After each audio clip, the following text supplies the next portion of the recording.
অনেকে তো অনেক কিছুর প্রস্তাব দেয়, আমি না হয় আপনাকে 5 ওয়াক্ত নামাজের প্রস্তাব দিলাম। আরে আপনি আখিরি নবীর উম্মত, আপনার জন্য রেখেছেন হিসাব ছাড়া বাজেট। অবশ্যই আপনার জন্য রেখেছেন 10টা পৃথিবীর সমান একটি জান্নাত। অবশ্যই যেটা জিব্রাইল 3 মাসেও ঘুরতে পারে নাই, এমন জান্নাত আপনার জন্য রেখেছেন আল্লাহ রাব্বুল আলামিন।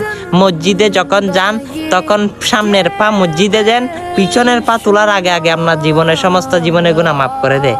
কি আমি আপনাকে মুসলমান হিসাবে 5 ওয়াক্ত নামাজের দাওয়াত দিয়ে গেলাম, রোজা রমজানের দিনে শয়তান তো নাই, আপনাকে অবশ্যই শয়তান আপনার সাথে থাকতেও পারে না।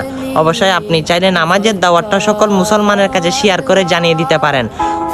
আসলে আপনি যদি বিশ্বাস করেন এটাই আজকে উসিলা হয়ে আপনার জান্নাতে যাওয়ার জন্য এতটুকু বাঁধা থাকবে না, এটাই যথেষ্ট হতে পারে। নামাজের দাওয়াতটা আমার রসুল বলে যে নামাজের দাওয়াত মানুষের কাছে পৌঁছালো সেই আমার সাথে জান্নাতে গেল। অবশ্যই আপনি চাইলে নামাজের দাওয়াতটা সকল মানুষের কাছে শেয়ার করে দিতে পারেন। আমিন।